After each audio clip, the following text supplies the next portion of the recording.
Hola, espero se encuentren muy bien. En esta pequeña ocasión, mi grupo, el cual está conformado por el señor Víctor Antonio Ulloa Palacios, la señorita Norma Arely Perdomo, el señor Saúl Alfredo Garay y mi persona, Brenda Joana Bonilla López, presentaremos lo que es el tema Sociedades en nombre colectivo. Así que a continuación dejaré la participación de cada integrante del grupo.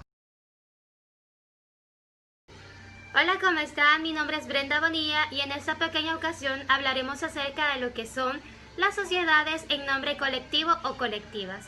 Así que, ¿qué es una sociedad en nombre colectivo? Una sociedad en nombre colectivo es una sociedad mercantil de carácter personalista en la que todos los socios en nombre colectivo y bajo lo que es una razón social se comprometen a participar en la proporción que establezcan de los mismos derechos y las obligaciones correspondientes de cada uno de ellos. Bien, ahora que ya sabemos la definición de qué es una sociedad en nombre colectivo o colectiva, dentro de esta definición dimos a conocer una palabra que es muy importante, la cual es la razón social. Así que a continuación vamos a hablar de cómo se forma esta razón social. Bien, es aquella que existe prácticamente bajo una razón social y en la que todos los socios responden de modo subsidiario, ilimitada y solidariamente de las obligaciones sociales que ésta pretende presentar. Ahora bien, la razón social se forma con el nombre de uno o más socios y cuando en ella no se figuren todos, se añadirán lo que son las palabras de la compañía o de los equivalentes de esta. También hace mención de que dentro de esta no se establece lo que es un mínimo de capital y las reservas representan en lo que es el 5% de la utilidad anual hasta reunir lo que es un 20% del capital social fijo dentro de lo que es la razón social. Bien, ahora que ya hicimos mención de cómo se forma lo que es una razón social, ahora vamos a hablar acerca de lo que es el régimen tributario de la sociedad colectiva. ¿Cuál es el régimen tributario de la sociedad colectiva? Bien, la sociedad colectiva, al igual que lo hacen las sociedades capitalistas y como está ocurriendo con otro tipo de sociedades, al tener un objeto mercantil, esta está sometida a un régimen tributario al impuesto de las sociedades, tributando mediante el mismo los beneficios que tengan derivados de su actividad.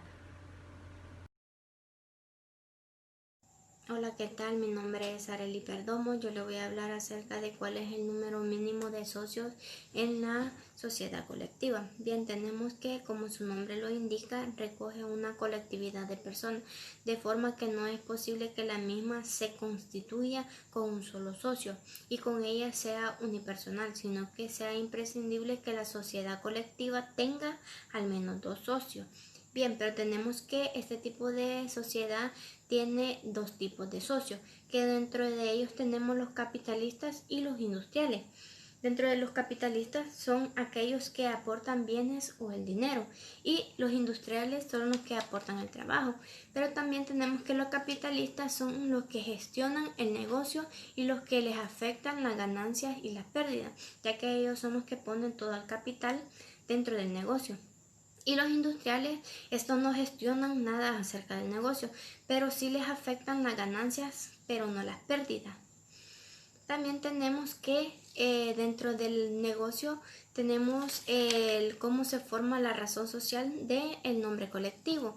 Bien, tenemos que dentro de la razón social del nombre colectivo que se forma con el nombre de uno de los socios y cuando en ellos no figuran todos, se añadirán las palabras como a compañía u otros equivalentes. O sea, quiere decir de que hay más personas dentro del negocio. Pero también tenemos que la sociedad en el nombre colectivo es justamente el nombre de la sociedad, porque la razón social se va a formar con el nombre de uno o más socios, como por ejemplo que tenemos 4 socios y los 4 quieren figurar dentro de la sociedad de estos socios. Se va a colocar, digamos que tenemos los nombres de señorita Bonilla, señorita Perdomo, señor Ulloa, se van a figurar estos nombres. Pero ya digamos, si pasa de 10 personas, ya se pondría, digamos, señorita Perdomo, señorita Bonilla y señor Ulloa y acompañante. De este modo se figurarían los nombres de este negocio.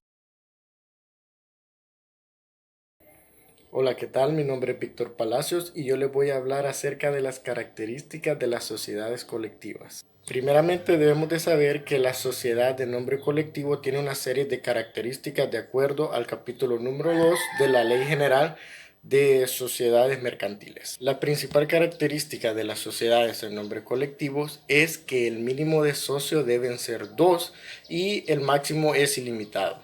Otra de las características es que los socios no pueden ceder sus derechos sin el consentimiento del resto. Asimismo, no pueden hacer modificaciones en contratos ni admitir nuevos socios, al menos que previamente se haya hablado y estipulado que si la mayoría de los socios se encuentran de acuerdo, pudieran hacer estos cambios. Las aportaciones de cada uno de los socios puede ser a través de dineros, bienes e incluso de trabajos. Otra de las características es que los socios no podrán dedicarse a otros negocios que sean similares al objetivo de la sociedad en nombre colectivo, ni por cuenta propia ni ajena. De igual manera, no podrán formar parte de otras asociaciones sin que los demás socios estén de acuerdo con ello. También la administración estará a cargo de uno o varios administradores, que podrán ser socios o personas ajenas a la sociedad. Si el administrador en un dado caso es un socio y se haya estipulado en el contrato social que no puede ser depuesto, solo podrá ser removido jurídicamente por culpa o inhabilidad. También otra de las características más importantes es que se debe disponer de una reserva económica. Esta consiste en el ahorro de un 5% de las utilidades generadas anualmente hasta llegar a un monto igual a la suma de la quinta parte del capital social. Muy bien, ahora les hablaré sobre qué modalidades puede adoptar la sociedad en nombre colectivo. Tenemos la sociedad en nombre colectivo de capital variable, la sociedad en nombre colectivo de responsabilidad limitada y la sociedad en nombre colectivo de responsabilidad limitada de capital variable. Comenzaremos con las sociedades de nombre colectivo de capital variable. El capital social puede aumentarse por el ingreso de nuevos socios, recapitulando siempre que los nuevos socios que van a ingresar deben de tener la aprobación de todos los socios anteriores o de acuerdo al contrato establecido por la mayoría de ellos. Posterior a esto, los aportes de estos socios brindarán lo que es sustento al negocio y también podrán disminuir por el retiro total o parcial de los aportes sin mayor formalismo que los determinados por el contrato. La sociedad en nombre colectivo de responsabilidad limitada. Esta se constituye entre los socios obligados solamente a pagar sus aportes, sin que puedan estar representados por las partes sociales o por títulos negociables, ya que solo se podrán ceder de los requisitos y de los casos que la ley establece. Y de último tenemos lo que es la sociedad de nombre colectivo de responsabilidad limitada de capital variable. El capital de este tipo de empresa varía según los aportes de los socios, que este puede ser con capital, dinero, o puede ser trabajo o ambas, sin que este pueda representarse por títulos negociables. Voy a hablar acerca de las ventajas y desventajas que se tiene en una sociedad colectiva. Como todo se sabe, en cualquier empresa hay desventajas y desventajas, lo cual les voy a hablar acerca de lo que son las ventajas. Construir una sociedad colectiva no siempre es la mejor opción cuando se presenta crear una empresa con varios socios. Esta forma societaria tiene una serie de ventajas y unos inconvenientes que pueden llevar a los socios a plantearse optar por otro tipo de sociedad. Algunas de las ventajas tenemos: los socios participan directamente de los beneficios, Otra es mayor motivación de los socios. Otra, los socios pueden cambiar sus experiencias y bienes. Posibilidad de reunir un mayor capital en la empresa. Cada socio tiene derecho a voto o no ser que se le pacte lo contrario. La ventaja de esto es que obliga a los socios a participar en las decisiones de la empresa sin que haya uno que se imponga sobre los demás. Es ideal para despachos profesionales, así como para holdings que se presenten a varias empresas subsidiarias. También, como les decía, están las desventajas, las cuales son: los socios poseen responsabilidad ilimitada, se pueden ilimitar en el momento de inscribir la sociedad. La admisión de nuevos socios requiere la aceptación de todos los demás socios. La sociedad colectiva se disuelve si fallece uno de los socios. Es complicada la financiación mediante el incremento del capital social. Cada uno de los socios depende de los actos de los demás.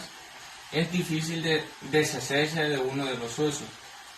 Aquí, como podemos ver, están algunas ventajas y desventajas que pueden haber en una sociedad colectiva. Muchas gracias.